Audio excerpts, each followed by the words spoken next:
A CEO worth $340 million sneered at the quiet man in seat 24A.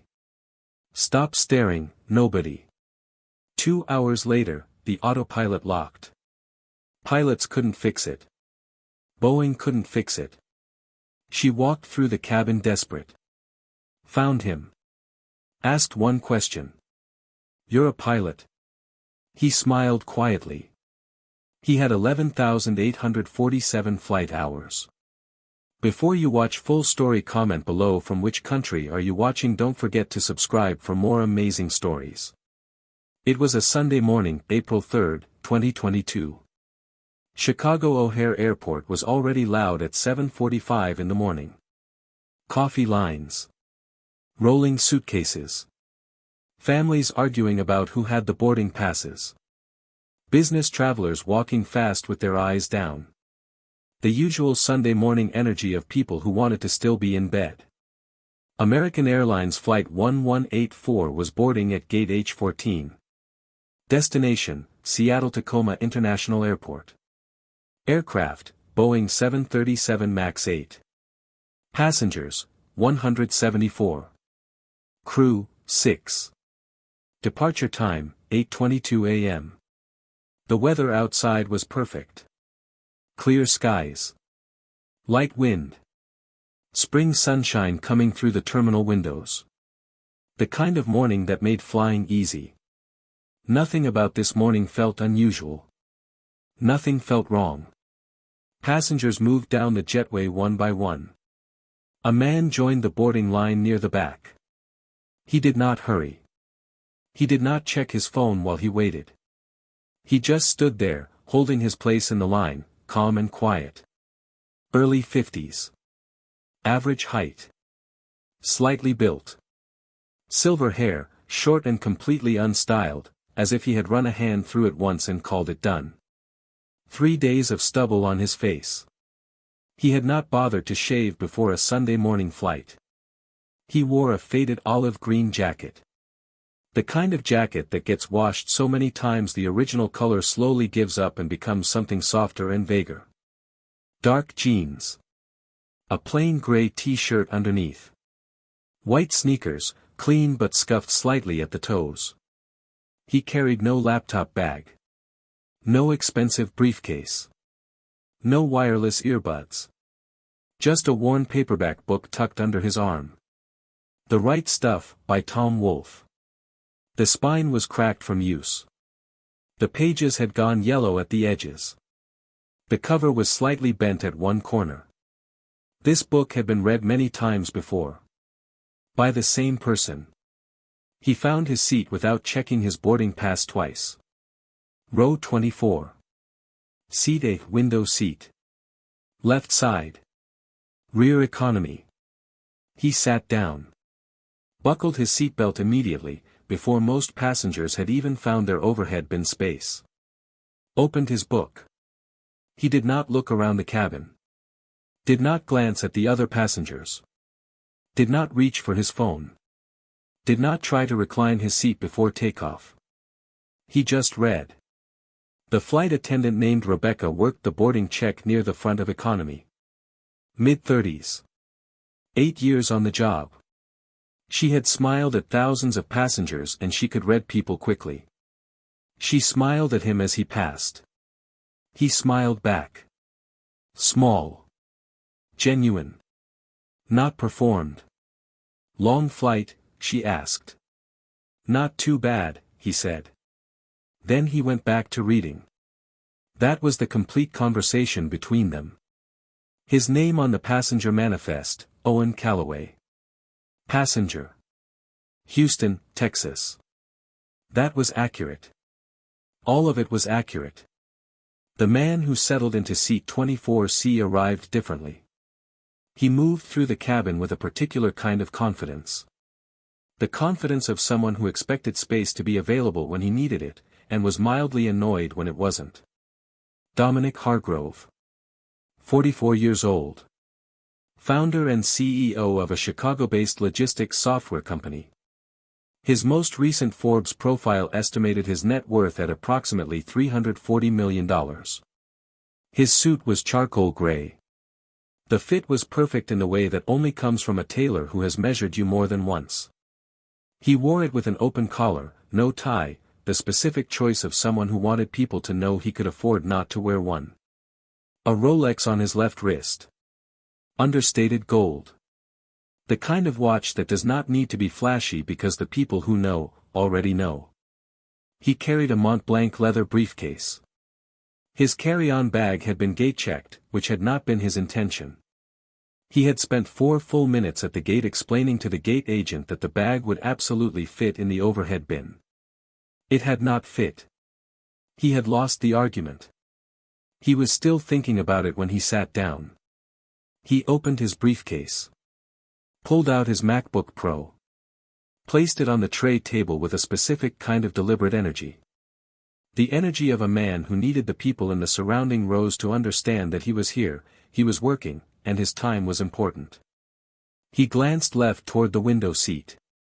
A man in a faded olive jacket. Reading a yellowed paperback.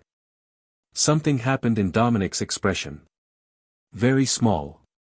Very fast. The kind of evaluation that people who have been successful for a long time perform automatically, without deciding to do it. A 2-second assessment of everything visible, the jacket, the book, the absence of anything expensive or impressive. Conclusion formed in under 2 seconds, nobody. He turned back to his laptop and opened it. 20 minutes later, the plane was still on the ground. Delayed waiting for pushback clearance. The man in 24A shifted slightly in his seat. His elbow moved naturally toward the shared armrest between the seats. Dominic was already using it. Both arms. His elbows planted on both armrests as he typed. He did not move. Owen quietly moved his elbow back. Found a different position. Said nothing. Went back to his book. Dominic did not acknowledge the moment. Did not say sorry. Did not look over. He had not even registered that anything had happened. 35 minutes after takeoff, somewhere over the flat farmland of Wisconsin, Dominic took a phone call. He did not lower his voice. He did not turn toward the window. Rows 22 through 26 heard every word clearly. He was talking about an acquisition. Throwing around numbers. Names of companies. Names of important people at those companies. The conversation was designed to be heard, even if that was not something Dominic would have admitted to himself. At one point the person on the other end of the call said something funny. Dominic laughed. Loudly. His right hand moved out in a big, open gesture, the gesture of a man used to having space around him. His elbow swung left. It hit Owen's arm hard enough to knock the paperback partially out of his hands. Dominic did not pause his phone call. Did not look over. Did not say sorry. Owen caught his book. Found the page he had been on. Settled back into reading. Said nothing. Dominic finished his call. He looked over at Owen. Properly. For the first time. Faded jacket. Yellowed paperback. No laptop. No earphones. Nothing. Hey, Dominic said. With a small laugh. Stop staring out the window. You all right over there? Owen looked at him. Calm and easy. I'm fine.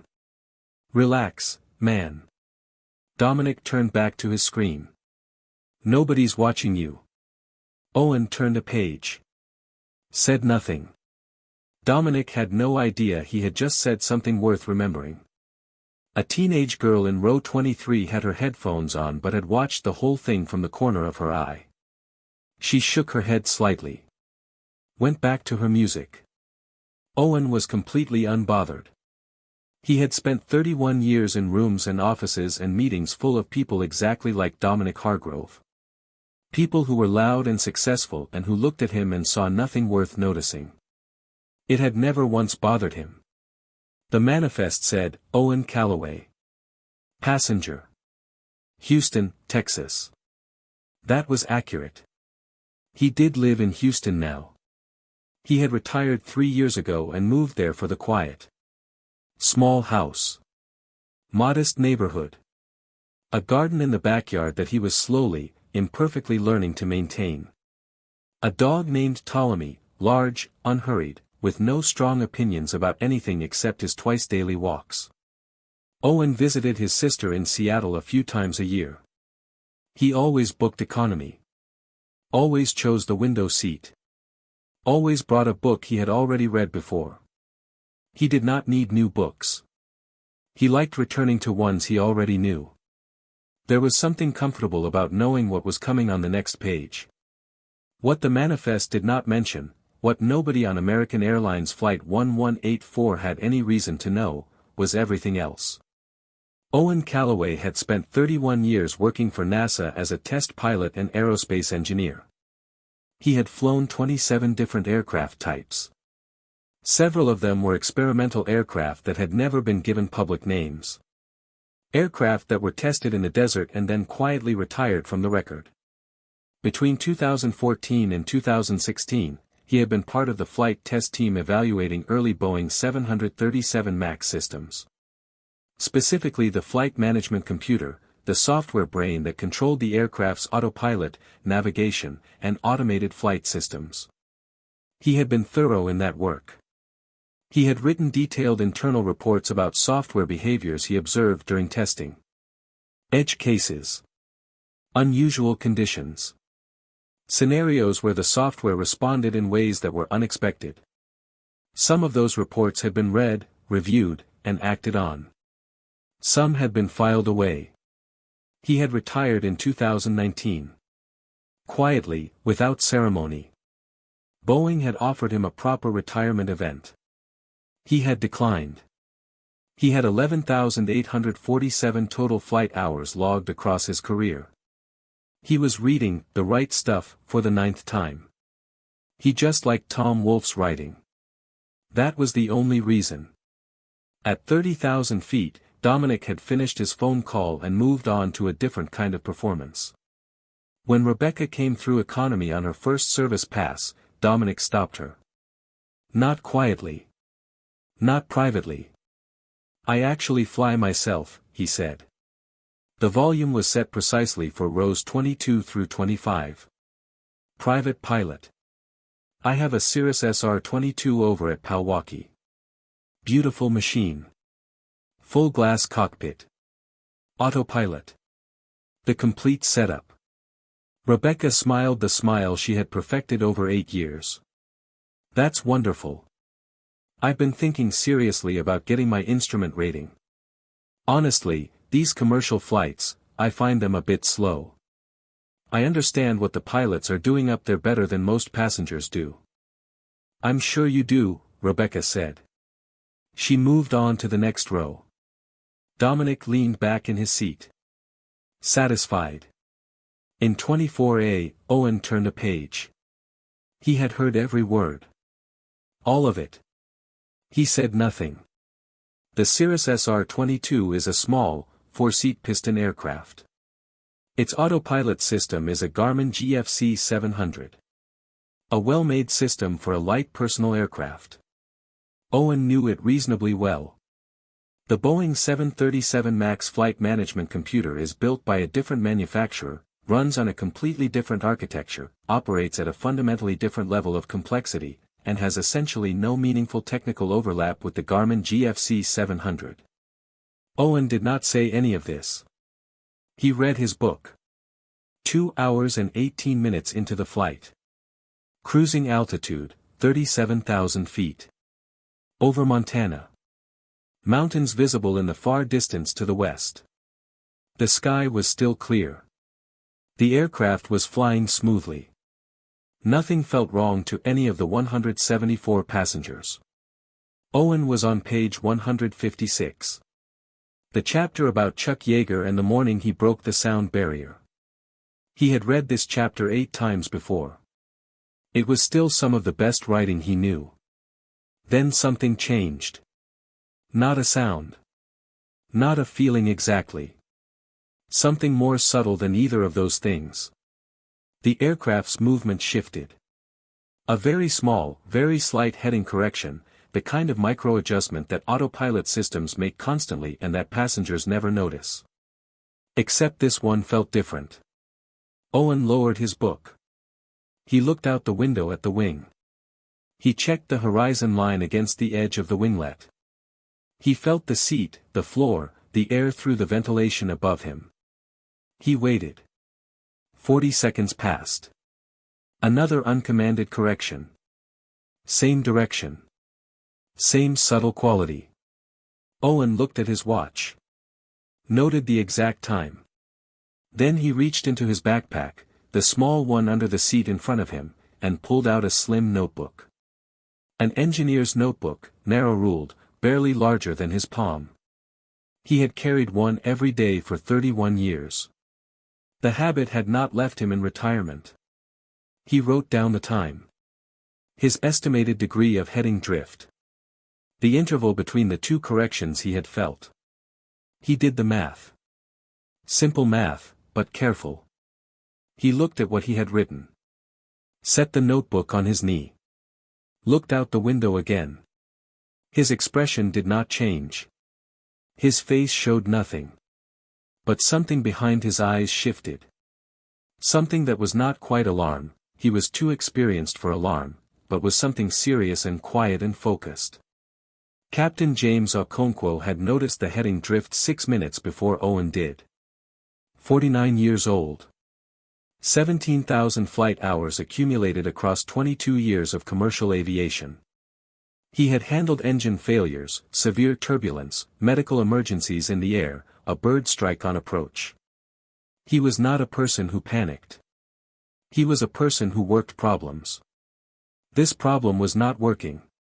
He had attempted a standard autopilot correction. The system had rejected the input and held its locked heading. He had attempted manual override at the controls.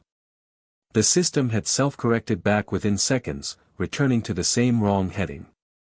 He had attempted a full autopilot disengagement, the procedure that should have handed complete control back to the pilots. The system had re-engaged itself automatically. The aircraft was flying. Smoothly and calmly, with all its systems showing green and normal on every display. It was just going the wrong direction, and it would not stop.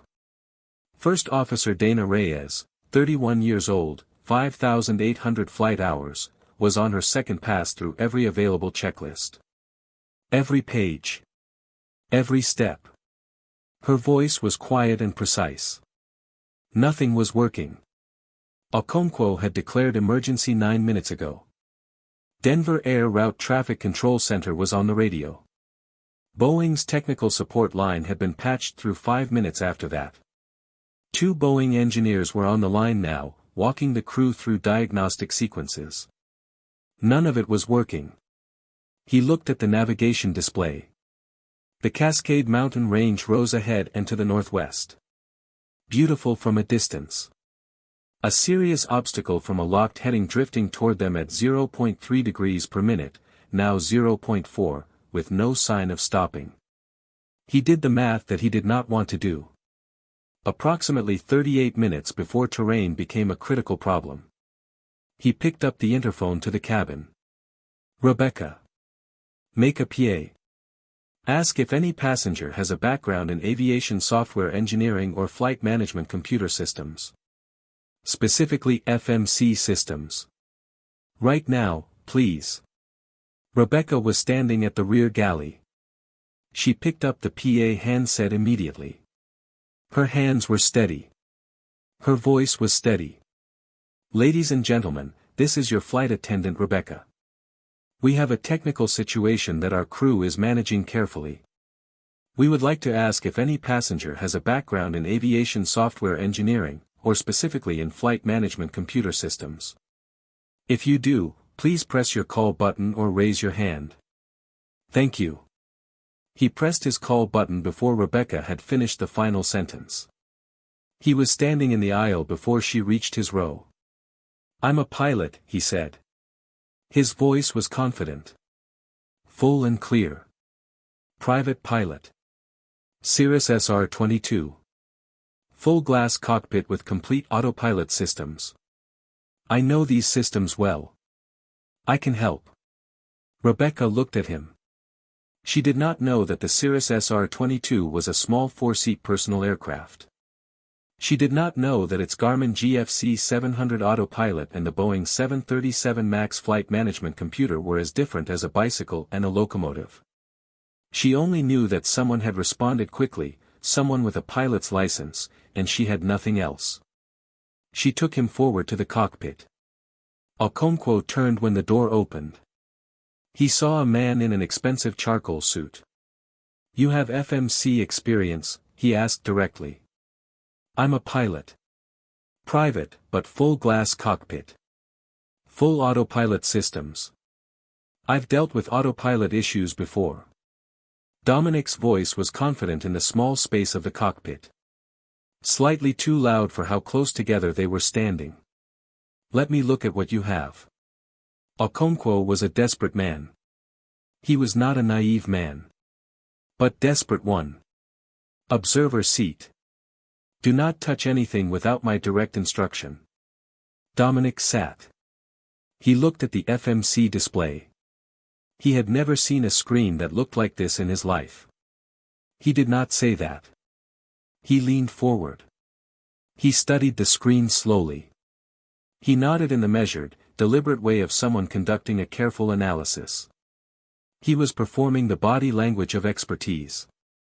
"Walk me through what you've tried," he said. Okonkwo listed every attempt. In order. Every step. After each one, Dominic nodded. Slowly. Thoughtfully. Like a man comparing what he heard against his own deep knowledge base. Building a picture. Processing. He had no knowledge base for any of this. After 3 minutes of studying the screen, Dominic said, "Have you tried a full power cycle on the FMC? Shut it down completely and restart it?" Dana Reyes glanced at her captain. A full FMC power cycle on a Boeing 737 in active flight was not a standard procedure. It was not a casual option. The recovery sequence after a restart was complex, time-critical, and if it went wrong, it could make their situation significantly worse. "That is not something we do while in flight," Okonkwo said. Carefully. On the Cirrus, when the avionics start glitching, a clean restart usually sorts it. "This is not a Cirrus," Dana said. Quiet. Not rude. Just true. Dominic looked at the FMC screen again. He reached out and pressed a key. The system responded with an error message in text he did not understand. He pressed a second key. The heading drift reading increased. From 0.4 degrees per minute to 0.45. Okonkwo's hand moved immediately and caught Dominic's wrist, stopping it over the keyboard. "Please. Do not touch anything else." Dominic sat back. For the first time since he had boarded this flight, possibly for the first time in a long time, he was completely quiet. The Boeing engineers on the radio were cycling through suggestions that were not producing results. The mountains were 31 minutes away at current drift. She had stood at the cockpit door through Dominic's attempt. She had watched all of it. She was not a pilot, but she understood enough about what she was seeing to know that it had not worked. Now she walked back through the cabin alone. She walked slowly. Looking at people. Most passengers had no idea anything was wrong. The flight felt smooth and normal. People were working on laptops, watching movies through headphones, napping with their seats tilted back. Coffee cups sat perfectly still on tray tables. She passed row 25. Row 24. The man in the faded olive jacket. He was still in his seat. His book was closed and placed in the seat pocket. His small notebook was open on his knee. He was not looking at scenery. He was not resting. He was watching the wing through the window. Watching the horizon. The way his eyes moved was not the way a passenger looks out the window. It was the way someone reads something. Reading something in the specific quality of how the aircraft was moving. Like someone who knew exactly what to look for. Rebecca stopped beside his seat. Sir. Owen looked up at her. I'm sorry to disturb you. I noticed you were watching the wing. Just watching, he said. His voice was easy and mild. Do you have any background in aviation? Engineering? Anything in that area? Owen looked at her for a moment. A quiet, measuring look. What is happening? He asked. She hesitated. Protocol, do not alarm passengers. But they were 29 minutes from a terrain problem. She had run out of protocol options. Autopilot malfunction. We cannot disengage it. Our crew has been working on it. Another passenger came forward to help. It did not work. I am asking anyone who might have relevant experience. What aircraft type? 737 MAX 8. FMC version. She stopped. Blinked at him. I don't know. I would have to ask the captain. What is the specific behavior? Heading lock. Does it self-correct after override attempts? Does it re-engage automatically after disengagement? Rebecca stared at him. All three, she said. Very quietly. Owen closed his notebook.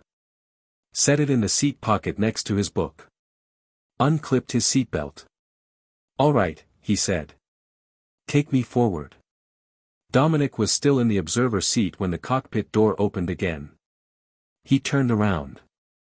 He saw the man from 24A standing in the doorway. The faded olive jacket. The gray t-shirt. The slight build and the silver stubble. His expression did exactly what it had done at boarding. The same automatic assessment. The same rapid conclusion. Nobody. Who is this? He said to Rebecca. She did not answer him. Captain Okonkwo. This passenger asked specifically about the FMC version and the exact autopilot behavior. He knew what questions to ask. Okonkwo turned in his seat. He looked at Owen. He took in the jacket. The age. The complete absence of anything that looked impressive. What is your background, sir? Owen's voice was even and unhurried. Owen Calloway. I spent 31 years at NASA. Test pilot and aerospace engineer. Between 2014 and 2016, I was part of the flight test team for early 737 MAX flight management computer systems.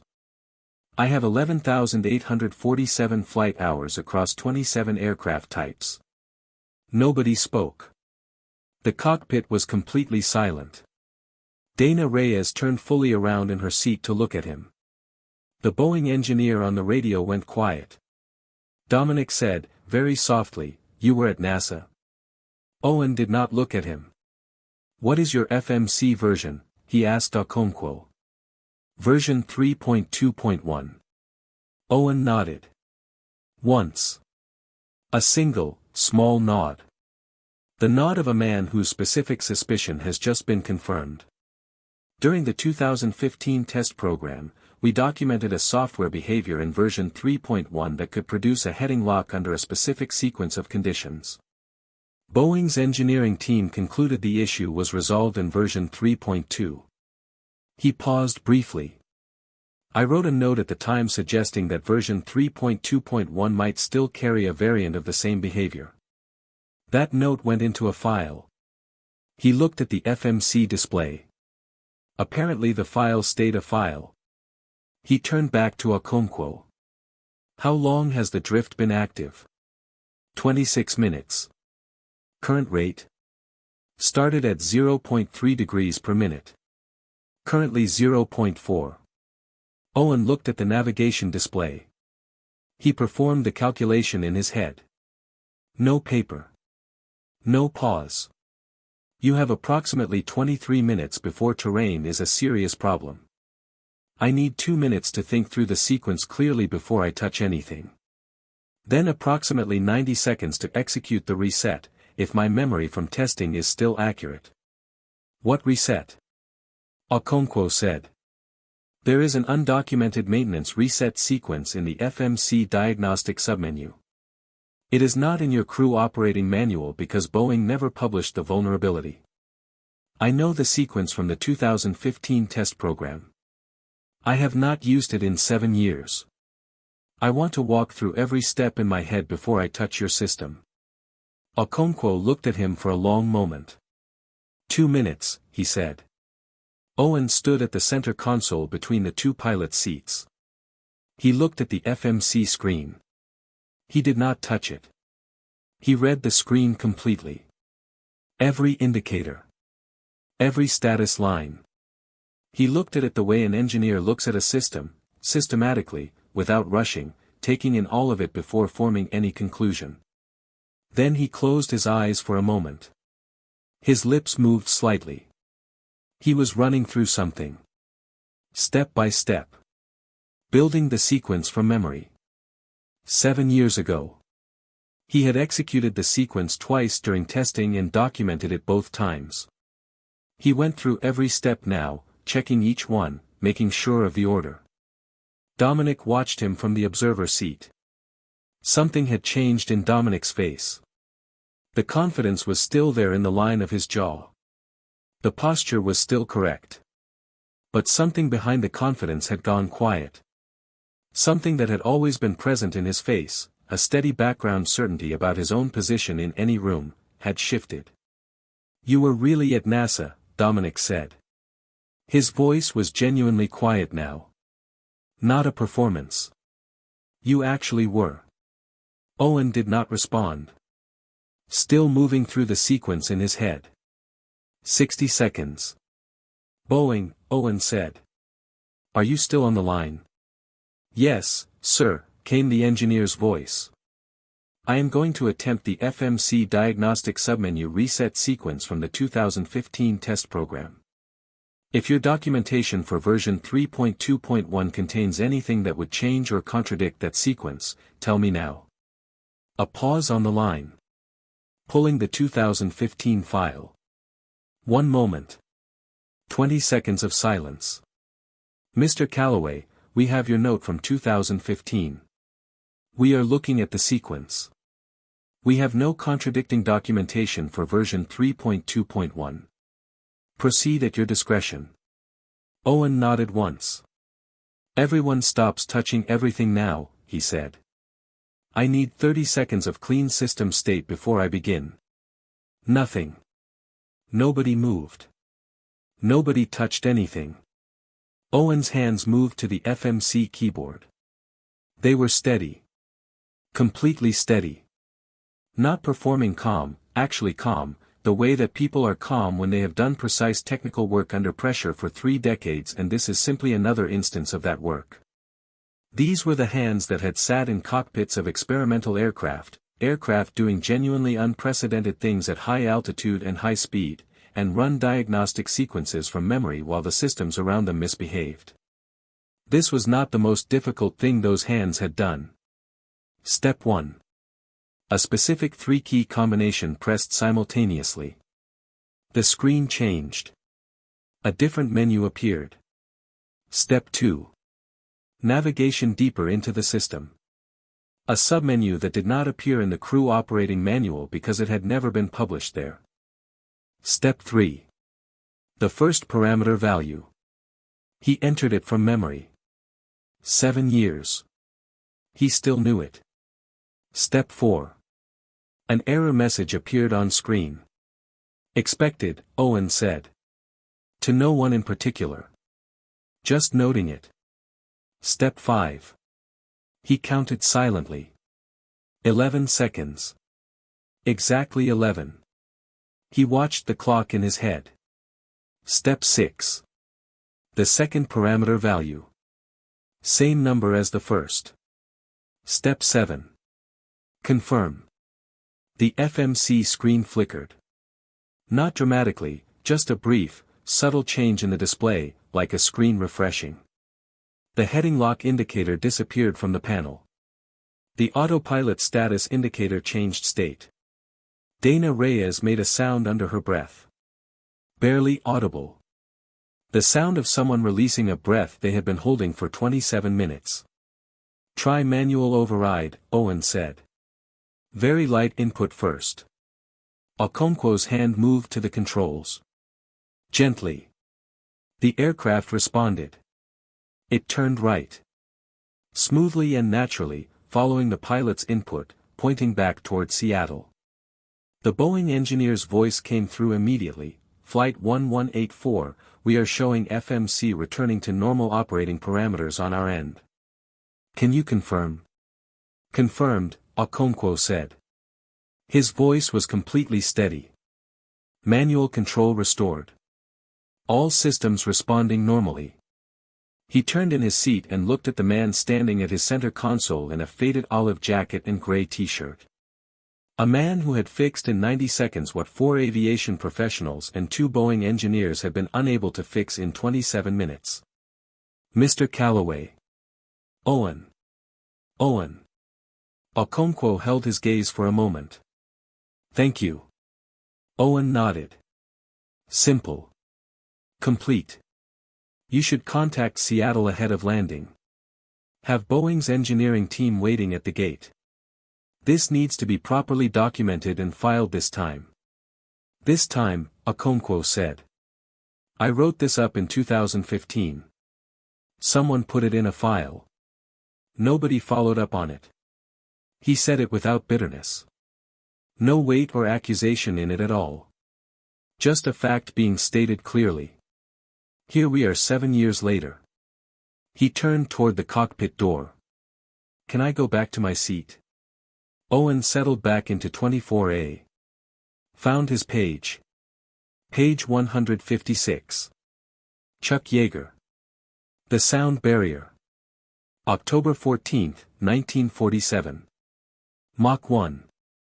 The writing was still excellent on the 9th read. Some writing stays good no matter how many times you return to it. Dominic was back in 24C. He was quiet. He had been quiet since the cockpit. His laptop was still closed on the tray table. He was not looking at it. He was not on his phone. He was sitting still, which was not a thing Dominic Hargrove did very often. He was looking at Owen. Really looking. For the first time since this flight had begun. Not at the jacket. Not at the lack of a laptop or briefcase. Not at the worn paperback or the small notebook. At the person. I didn't know, Dominic said. The words came out quietly and honestly. No polish on them. I mean, from the beginning. When you sat down.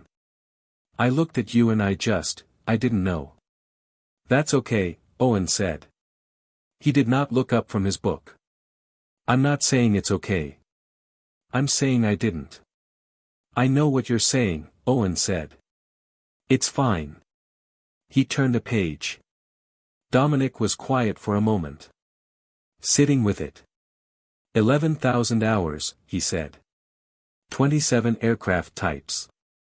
Yes. I have 340 hours. That's a good start, Owen said.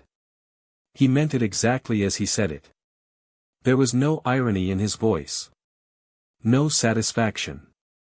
No score being settled. He just meant it.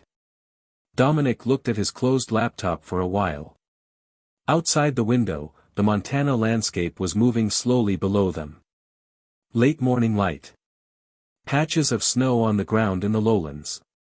The Cascades ahead, now safely to the side and below. Landing at Seattle-Tacoma. On schedule, despite everything that had happened above Montana. 2 F-22 Raptors had appeared off the wingtips 40 minutes before final approach. Standard military protocol once an in-flight emergency has been declared in controlled airspace. They had monitored the flight from altitude. They had heard everything on the radio. Owen came down the jetway at his regular walking pace. Book under his arm. Small backpack on one shoulder. He walked the way he always walked, like a man who was not in a hurry and not performing patience. Just moving. A woman in a flight suit was waiting at the gate. She had asked the gate agents to hold the passenger from seat 24A. They had agreed without knowing exactly why she was asking. Major Sarah Chen.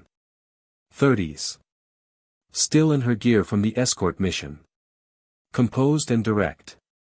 Mr. Calloway. Owen stopped. Looked at her. Major. You were part of the MAX flight test program. I was. I've read your 2015 technical notes. The ones that got filed away. She paused for a moment. All of them. We use some of your testing methodology in our own aircraft evaluation work at Edwards Air Force Base. Owen looked at her. Slightly surprised. Genuinely. He had not expected that particular piece of information. Good to know, he said. What you did today, that diagnostic sequence, the undocumented reset, that changes Boeing's maintenance documentation. They will have to publish it now. It will be in the crew operating manuals for every 737 MAX operator within 6 months. It should have been published 7 years ago, Owen said. Not angry. Not bitter. Just a true statement being made clearly. Yes, Major Chen said. It should have. She straightened. Came to full attention. And she saluted him. Owen stood there and looked at her salute. He had never served in the military. He had worked alongside military pilots his whole career, had great respect for them, but he had always been a civilian NASA engineer. He was not someone people saluted. He extended his right hand. She took it. They shook hands. Take care of those aircraft, Owen said. Yes, sir.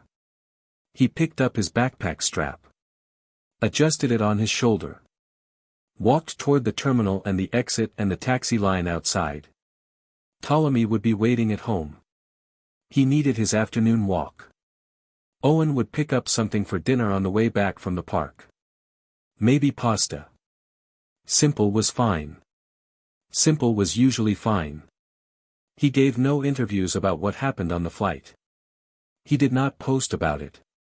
Did not tell the story at business dinners, even though it was a remarkable story that would have landed well at any dinner table.